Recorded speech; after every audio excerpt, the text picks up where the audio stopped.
Robinson Crusoe. Okay, तो Daniel Defoe classic novel, पहली चीज ये क्या है, उनका एक क्लासिक नॉवेल है। Robinson Crusoe tells the tale of a castaway's struggle for survival and his remarkable journey of self discovery. मतलब खुद को सर्च करने की एक जर्नी और खुद एक सरवाइव करने का एक स्ट्रगल, उस चीज की कहानी है ये डेनियल डिफो का ये नॉवेल। और ये एक क्लासिक नॉवेल है। क्लासिक का मतलब होता है पुराना, बहुत पुराना और खास। ठीक है, चलो, इस तस्वीर से ये शो करने की कोशिश की गई है कि बंदा जब अपने स्ट्रगल पीरियड में था ना उस आइलैंड पे, तो कैसा दिखता होगा, ये उस पिक्चर को डिपिक्ट कर रहा है। समझ गए? इसलिए ये पिक्चर यहाँ मौजूद है। चलो, अब हमें दिख रहा है सामने island.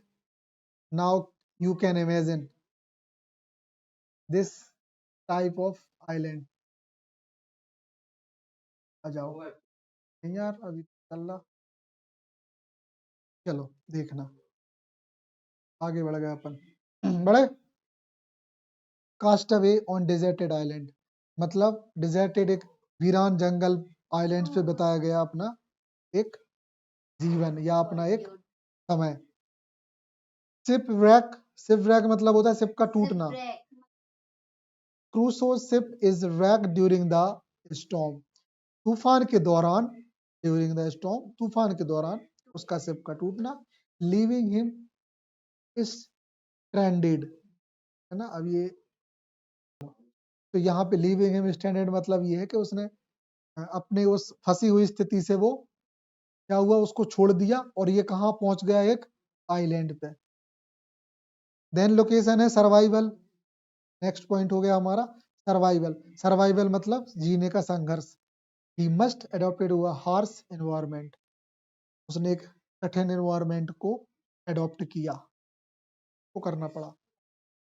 Solitude, he faces prolonged isolation and loneliness, उसने आइसोलेशन मतलब अकेलापन और लोनलीनेस मतलब भी, देखो लोनलीनेस मतलब होता है अकेलापन और आइसोलेशन मतलब होता है एकांत। हाँ, तो उसने दोनों चीजों को ही एक लंबे समय तक झेला और एक्सेप्ट किया। ठीक, चलो आगे। Resourcefulness and self reliance. Resourcefulness, तो पहली चीज रिसोर्स मतलब होता है संसाधन और फुलनेस मतलब भरा पूरा होना। एंड सेल्फ रिलायंस, और खुद पे विश्वास, आत्मविश्वास। सेल्फ रिलायंस मतलब आत्मविश्वास। तो ये दो चीजें उसके पास थी।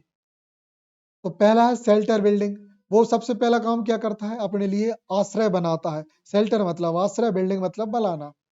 ही built a sturdy shelter to protect himself. Sturdy का मतलब शायद ये होना चाहिए एक सुरक्षित, है ना, रहने योग्य, चेक कर सकते हो।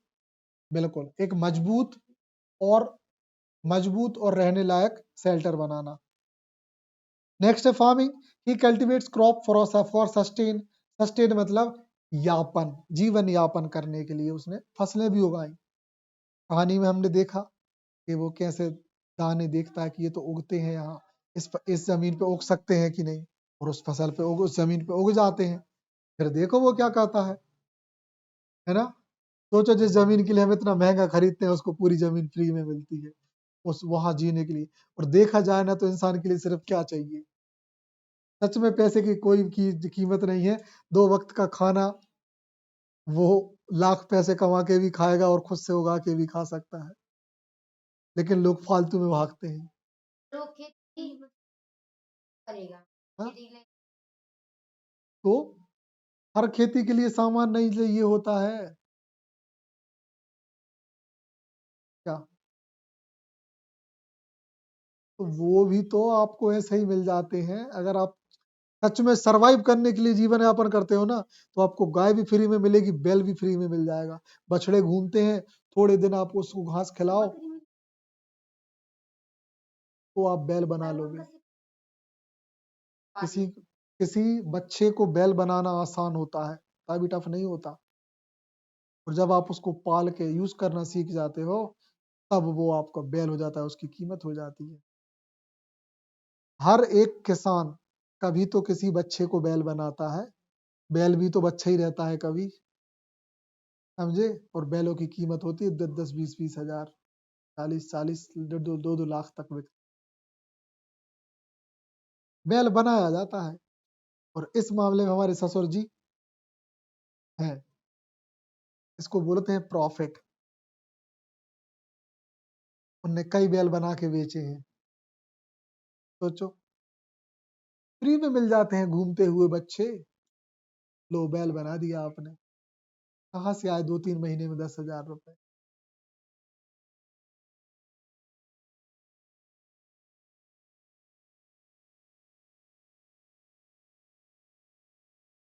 तो इसको बोला जाता है।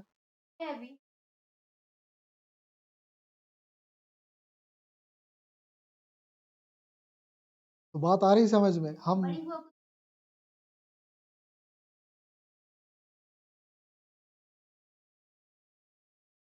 देसी गाय की होड़ नहीं होती, अलग टॉपिक।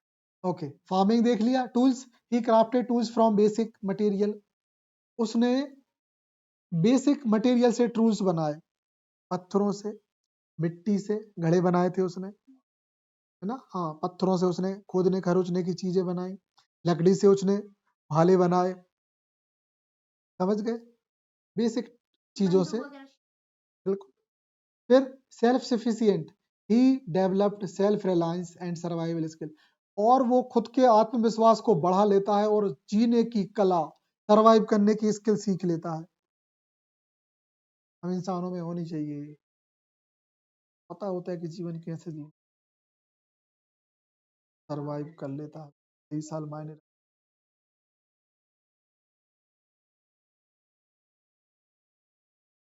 आगे बढ़े। Relationship with Friday. अब अब सुनो, यहाँ इंटरेस्टिंग बात क्या है।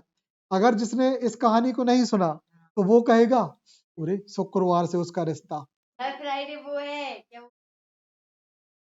समझ गए। फ्राइडे से उसके रिश्तेदारी। तो rescue, Crusoe rescue Friday from cannibals. Cannibals मतलब जो नरभक्षी कहलाते हैं। अब देखो, कैनिबल्स का मीनिंग हमें देखने की जरूरत नहीं पड़ी, कहानी से हम ये वर्ड सीख गए। ऐसे भी लोग सीखते हैं, कैनिबल्स।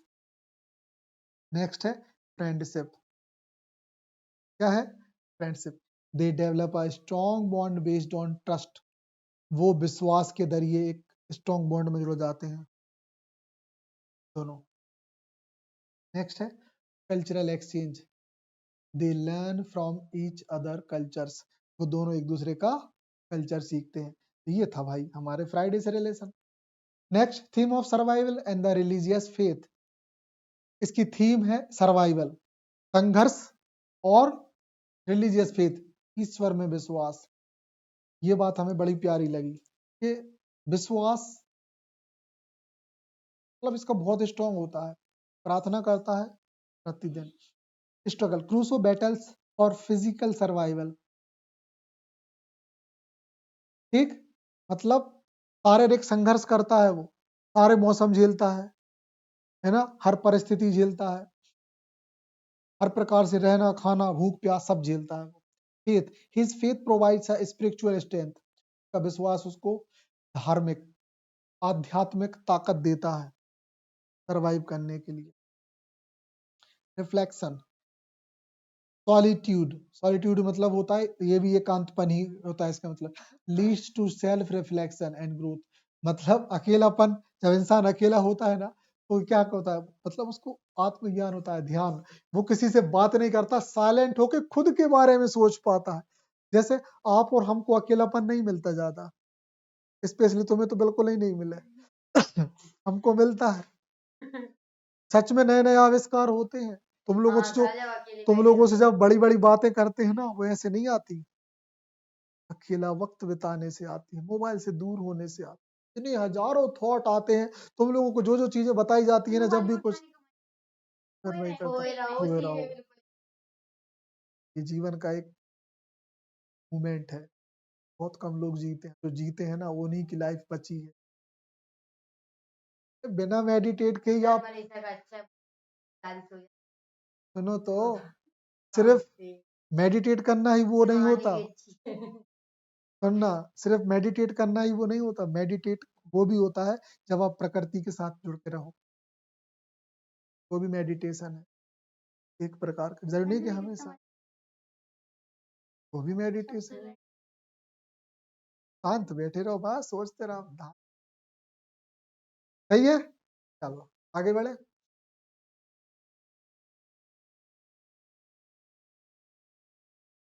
अभी कितना, सिक्स हो जाएगी, हो जाएगी, कर देंगे अपन। चलो हाँ, फिर हाँ हुआ, हाँ हो गया। अब देखें, Defoe realism and first person narrative. तो इसमें रियलिज्म की क्या क्या क्वालिटीज है? तो detail accounts, Defoe employ detail realistic description. तो डिटेल में बताई है बातें और रियलिस्टिक बताई हैं, ऐसा लगता है कि हम खुद जी रहे हो, सही है। फिर देखें, फर्स्ट पर्सन पर्सपेक्टिव, कहानी इसमें एक ही व्यक्ति सुनाता है, नरेटर वही सुनाता है, बोलता है ना I. The story told from Crusoe perspective, Crusoe के नजरिए से कहानी चलती है। ऐसा तो नहीं होता कि दूसरा व्यक्ति सुना रहा है किसी दूसरे की, वो होता है सेकंड पॉइंट ऑफ व्यू। और थर्ड पॉइंट ऑफ व्यू क्या होता है? एक ऐसा व्यक्ति सुनाता है जिसमें दो के लोगों की बात होती है, लेकिन इसमें खुद बताता है और खुद ही कहता है कि आई, और फ्राइडे को भी इंट्रोड्यूस, सबको बताता है, खुद से बात कर रहा, खुद को बता रहा है वो। ठीक, ये पॉइंट ऑफ व्यू के बारे में अपन पढ़ेंगे कभी आगे जाके। तीन टाइप के पॉइंट ऑफ व्यूज होते हैं, और भी होते हैं इसके। Then immersive experience, this create to immersive and the engaging reading experience. Immersive का मीनिंग अपन ने देखा था, जहां तक सम्मिश्रण होता है ना, किसी चीज का मिक्स होना। आई थिंक इसका मतलब होता है गहरा अनुभव। पूरे का मीनिंग होता है, दोनों वर्ड एक है। इमर्सिव एक्सपीरियंस मतलब गहरा अनुभव, to create a immersive and engaging reading experience. ठीक, तो ये क्या करता है, उस गहन अनुभव से क्या करता है, एक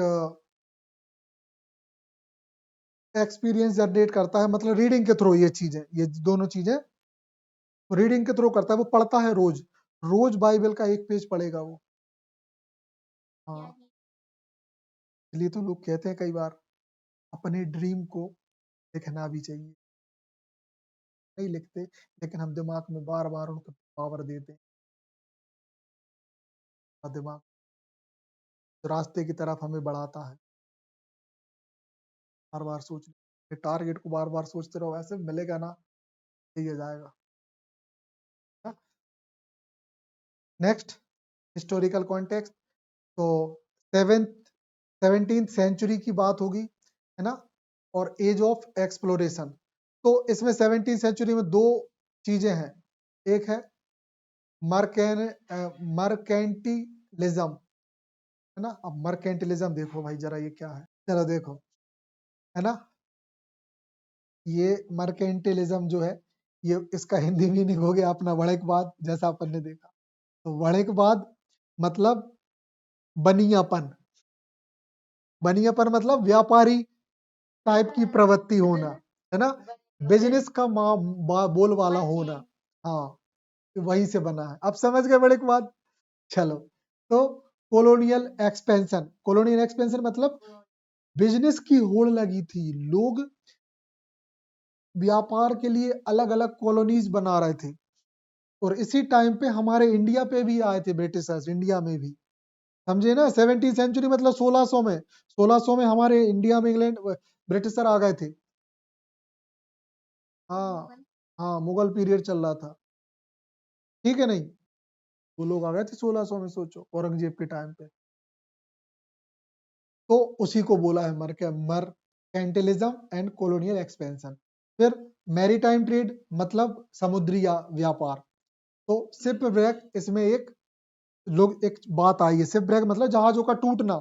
उस समय बड़ी कॉमन बात थी, अक्सर कई जहाज टूट जाया करते थे, अब कितने चलेंगे यार, उस समय पे वो क्या बोलते हैं उसको, एक्सपायरी डेट नाम की कोई चीज ज्यादा चलती नहीं थी, उन्होंने कहा जहाज चल रही, अब क्या पता ओवरलोड हो गई और जरा से कोई पत्थर से टकरा गई, इतना वजन लदा है, और जरा से कुछ से टकरा गई तो धच बोल जाती है। सीधा सा एग्जाम्पल हम बता रहे, आप किसी गाड़ी में बहुत ज्यादा वजन रख रो, छोटा सा दचेड़ा जाए, टके टूट जाते हैं लोगों की गाड़ियों के। तब वो 100 क्विंटल का एक बोरा आप टंकी पे धर के अपने जे दचेड़ों से उतार दो, तो मेरी गाड़ी को मट कछु न कछु चलो जी है।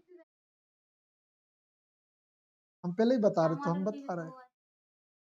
एक बार अनु की मम्मी इस पे खिंच जा रही, इसलिए हम बोलते भाई निकलो, क्योंकि पीछे बैठी मतलब उसमें धसीड़ लगेगी ऐसी धच, समझे नहीं। Next, Crusoe personal growth, maturity, he mature through hardship and the experience. Then responsibility, he takes a responsibility for his action, वो जिम्मेदारी भी लेता है। Faith, his faith depend through his trial, वो हर चीज को ट्राई करके देखता है और अनुभव लेता है और विश्वास करता है उस पर, है ना। बिल्कुल आदिवासी जैसा उसका ड्रेस अप बताया ये फ्राइडे बता दिया, ये हमारा क्रूसो। तो स्टाइल है, एक बहुत प्यारी सेलेक्टेड है, ठीक। फिर इन्फ्लुएंस ऑन तो इन्फ्लुएंस ऑन एडवेंचरस फिक्शन, तो ये जो है मतलब बाद की कंडीशन बताई है ना। तो ये इस पे मालूम है मूवीज बनी है, ये उनका सीन दिया है, मॉडर्न एडाप्टेशन। तो आज के समय में क्या है, तो Crusoe's story has inspire countless work, बहुत सारी मूवीज बनी है इस पे, बहुत सारे नाटक सीरीज बन गए। फिर रॉबिन्सन क्रूसो, है ना, एलर सलेंसन, क्या पता क्या लिखा है, छोड़ो, हमें तो ये देखना था, islands of adventure, film and television, he tells the continue to be the adaptation for screen, मतलब बहुत सारी मूवीज इस पे बन चुकी हैं, आप सर्च करोगे एक तो आप देख ली, कार्टून वाली। बाकी हमने तो मजा आता है, हमने कास्टावे देख ली है ओरिजिनल, उसको देख लोगे तो पूरी फिल्म घुस जाएगी दिमाग में। कास्ट अवे एक मूवी ही है, वो यूट्यूब पे फ्री नहीं है, पैसे में है वो, फ्री नहीं है। हमने हमने देखो यही होता है, काम की चीजें हमेशा रेंट पे मिलती है उनको पता होता है कि स्टूडेंट्स देखेंगे, तो मेरी अटकी रही है बेटा, तुम पैसे लगा के देखो। हमें मिल गई थी, हमने छाप ली थी, क्या पता कहाँ से मिली थी, हम तो भूल ही गए, पहले डिलीट कर दी। अभी भी हमारे पास एक मूवी है, गावे डेंदा,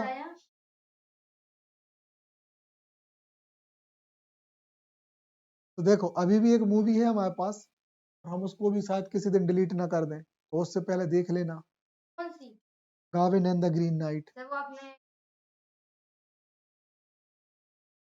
इंग्लिश लिटरेचर का एक वर्क है। नहीं नहीं,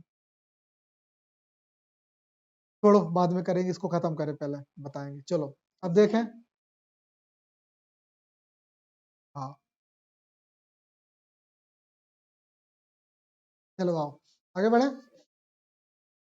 रेलेवेंस एंड लेगेसी, तो आज के समय में इसकी क्या संबद्धता है, रेलेवेंस मतलब संबद्धता, अरे तो भाई ये कनेक्टिविटी बता रहा है, और लेगेसी मतलब इसकी महानता या इसका पहचान। तो survival skills, he teaches practical survival skills, ठीक। ये कहानी हमें ये सिखाती है कि हम कैसे आज भी इन चीजों से सरवाइव कर सकते हैं अगर हम अच्छे से चलें, ठीक है। और फिर से बात आ गई सेल्फ रिलायंस, आत्मविश्वास, जब कोई ऐसा फंस गया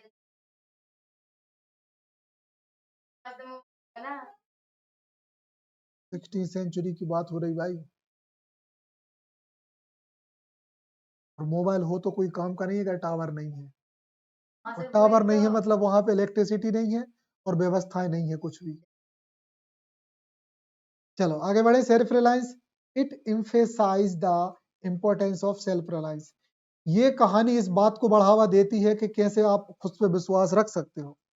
फिर अगली बात है enduring themes, it themes it's theme resonate across generation, आने वाली जनरेशन तक ये कहानी चलेगी और लोगों को मोटिवेट करेगी कि आपको सरवाइव कैसे करना है, विश्वास कैसे रखना है और जीना कैसे है। चलो, और इसी के साथ ये हमारी लास्ट स्लाइड थी। समाप्त।